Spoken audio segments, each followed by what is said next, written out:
laksechegi wan gi cost of living ni malo. Nengo ngima ni malo. Koro ochando ji mang'eny kendo ogendni mang'eny winjo the pinch. To sirikal ok osebedo gi yo maber nikech gibiro gi Finance Act, to Finance Act ni ok konyo jopiny. Koro chuno ni jopiny nyaka dhi adhiya mang'any. Mifwenyo iyudo ni nyoro ng'anyo nyotimore e counties 20. Tiende ni ena Kenya mangima. Ma counties manyo onge ng'anyo nyotin kabisa. To kata mago bende iyudo ni matatu nyo ok ti nikech jo matatu nyo ong'anyo, jo thieth bende ong'anyo.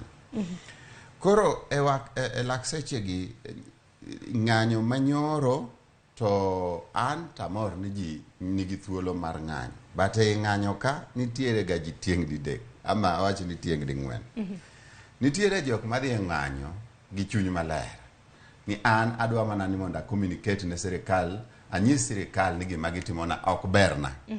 Koro en peaceful ng'anyo. Gidhi ng'anyo, giwuotho, gitimo ng'anyo gi peacefully, gitieko.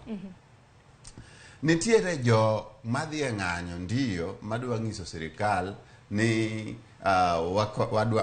wadwan mondo wawach kama, but gendo iyudo ka iye kanyo gin jokuoge, iye kanyo gihinyo ji, iye kanyo giketho motokni, giketho mwandu.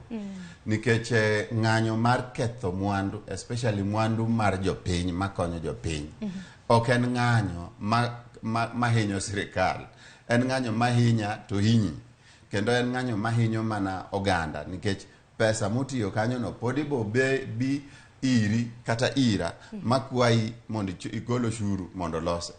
Nitiere jomoko bende jo sirikal emo haya. Jo sirikal omiyo pesa ni dhiane e kindgi kanyo ukethi. Nikech iyudo ka last time kane wan gi ng'anyo yo Kibira, matatu moro ochung' mana ndara kendo chung' onge ng'ato, onge driver, to matatu ni ochunge achunga kanyo mondo time nade owang'e. Koro nyithindo ka biro to iwang'e mondo koro nyis ji ni jo Kibira are violent. Jo Kibira are not violent. Kaeto nitiere police.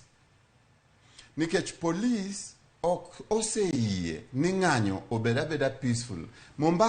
Jo Mombasa yudo ka ne wuotho peacefully kabisa. To jo police ema biro to obila ema diro tear gas. To koro kelo chaos moro gi misunderstanding mang'eny. Aparo no obila bende na bayo kodam na tear gas odiochieng' manyoro kaluwore ni ogai mar obila nowacho ni ng'anyo makamano nok gipuodho. Giwacho ni jo Azimio noko chiwo negi andika ni nek bende gitimo ng'anyo.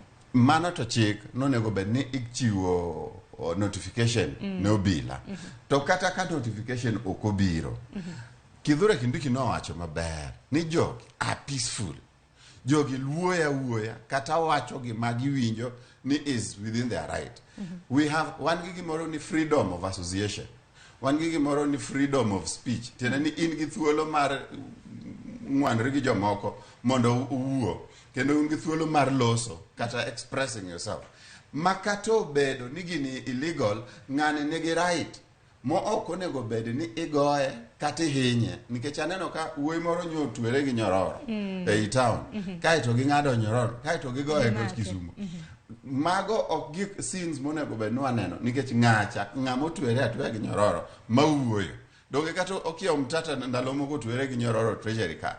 Koro mano ng'ama ok inya wacho ni notimo makosa. Apani kanyo to bila is letting us down. Dongwalo sani kotende kod njore manoneno odiochieng' manyoro. Njore noneno nikech nitiere moko kuom dukni madongo, supermarkets mabende jopiny nodonje mokwale. Nwaneno kata mana apaya ma expressway